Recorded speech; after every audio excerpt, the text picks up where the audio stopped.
A Alessandra é engenheira ambiental e já está no ramo há 6 anos. Cria aqui uma ave de rapina. Por que você aderiu a esse trabalho, ao manejo com gaviões? Eu sempre gostei de animais silvestres, né? E de coisa que quase ninguém tinha. E aí, pesquisando, eu criava serpentes e pesquisando eu vi que tinha a falcoaria no Brasil. E daí pesquisei mais a fundo e descobri que tinha um grupo em Minas, que eu sou mineira, e aí eu descobri que tinha um grupo em Minas Gerais que chama BH Hawk. E procurei os meninos e fiz meu primeiro curso. E aí comecei a estudar e nesses 6 anos eu só tenho 2 de manejo de ave mesmo. O resto foi estudando para poder chegar ao nível que eu estou hoje. Outras mulheres também manejam com esse tipo de ave. Sim, no Brasil existem poucas mulheres, né, na falcoaria em relação a outras mulheres no mundo, mas a gente criou um grupo agora feminino que chama Falcoeiras BR. E nesse grupo a gente criou justamente para descobrir onde estavam as meninas escondidas no Brasil. E tem várias que têm o animal e agora estão chegando para juntar, né, para cada vez mais mulheres estarem fazendo a arte da falcoaria. O que fascina você em tudo isso? É uma ave de presa, né? Então é uma ave caçadora e o meu fascínio por esses animais é que rapinam mesmo. Os bichos capturam o outro e é o que eles fazem na natureza. E a gente tem o prazer de ver isso de perto com um animal que a gente criou e que a gente ensinou a maioria das coisas. Como é que o manejo básico com essa ave?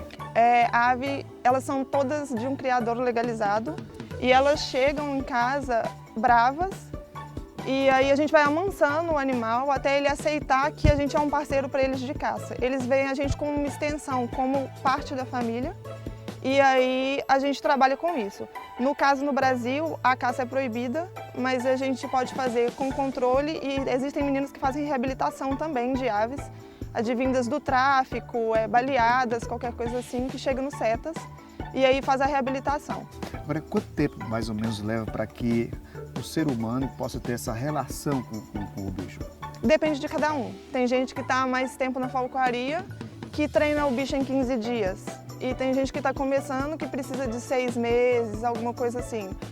O maior problema para quem está começando é o medo, porque como é uma ave e ela voa, ela pode ir para muito longe. Então tem gente que demora a tirar ela do fiador, que a gente chama de fiador, que é uma cordinha que coloca aqui e você vai chamando e a ave vai vir ao punho.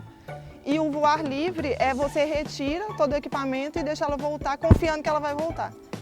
Então as pessoas têm medo disso. Então eu acho que todo mundo na primeira ave tem esse problema. As aves também têm medo também do ser humano? No primeiro contato, sim. Elas têm medo, mas depois elas começam a confiar. É uma confiança mesmo que elas têm com a gente e aí elas voltam. Lógico que a gente mantém um peso ideal, tem todo um trabalho e aí para a ave responder bem a todos os comandos que a gente dá. Agora, no trato com a ave tem que ter um equipamento aí, pelo menos a luva, algumas coisas aí. Sim, como a ave possui garras, né, pode machucar, então a gente usa a luva por causa dos braços. Aqui é justamente para ela ficar atrelada e não sair voando, porque senão ela vai voar gastar energia à toa, então só solta na hora que a gente quer. Ela pode se assustar com o quê? No caso das aves que já estão treinadas, elas não se assustam facilmente com muita coisa, porque a gente faz esse treinamento, a gente chama de roedeiro, a gente coloca uma parte difícil de uma presa na luva e vai perto de cavalo, perto de carro, perto de pessoas, e aí ela vai entender que aquilo não é agressivo para ela. E aí ela acostuma, ela está aqui dando uma entrevista, né, junto comigo e não está com medo nem nada disso. Mas se for uma ave de primeiro ano e acabou de chegar, ela tem medo de tudo, porque ela não conhece. Aí você tem que fazer esse trabalho para ela perder o medo também, porque pode ser que no campo você esteja voando, aparece um cavalo, aí a ave vai para longe. Então ela tem que estar acostumada com isso tudo também. Agora, nessa relação, você tem essa ave aí, ela tem uma relação com você, mas um estranho já não pode chegar perto dela ou ter essa mesma coisa, esse mesmo contato que você tem. No primeiro ano também da ave, e logo quando ela chega, normalmente se ela está muito acostumada com o falcoeiro, ela responde só a ele. Mas aí a gente faz um trabalho também, vai todo mundo chamando, como eu trabalho numa empresa de controle, às vezes é uma outra pessoa que está manejando a ave, então ela tem que responder bem a todo mundo. Mas é raro, são poucas aves. E no caso do parabuta, como é um bicho muito sociável, ele responde todo mundo normalmente. É só ter o apito, né, e o agrado. Vocês lançaram um livro, né? A Arte da Falcoaria. Isso. Esse é o primeiro livro. É o primeiro livro de falcoaria do Brasil, escrito em português, né? Porque existem outros livros em várias línguas e a gente adaptou à nossa realidade. Porque são realidades diferentes, são aves diferentes. O parabuta, que a gente considera uma ave do novo mundo, é uma ave muito voada no Brasil.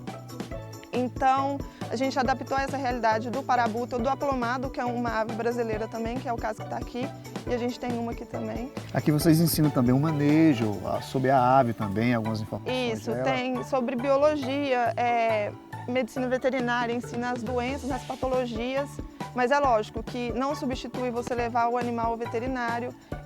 Tem a biologia das aves de rapina, qual a diferença de uma coruja, de um falcão, de um gavião, aí tem também, e ensina o manejo básico, porque o resto você só aprende no campo mesmo.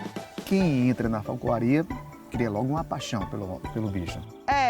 A gente fala que um dia sem falcoaria é um dia perdido, né? Porque quem pega a sua primeira ave sempre quer mais. Sempre quer trabalhar, quer estar todo dia. A gente sempre vai no campo. A gente trabalha com isso, mas ainda vai no campo para voar as aves. É uma paixão mesmo. Agora, como é que vocês conseguem as aves? As aves, elas vêm de criadores legalizados, são 4 no Brasil. Tem no Rio de Janeiro, 2 em Minas e 1 no Sul. Aí cada um com sua especialidade num tipo de ave e alguns têm aves parecidas, né?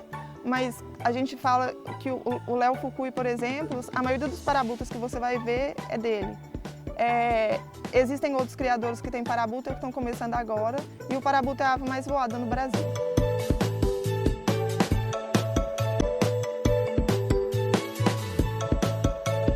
E depois do intervalo você vai conhecer mais sobre o gavião, a reprodução e a caça. Os detalhes daqui a pouco.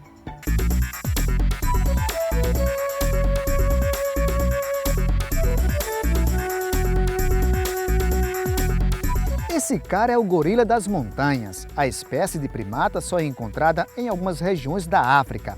O animal integra a lista dos bichos em extinção no mundo. O gorila das montanhas é caçado porque algumas partes de seu corpo são consideradas medicinais.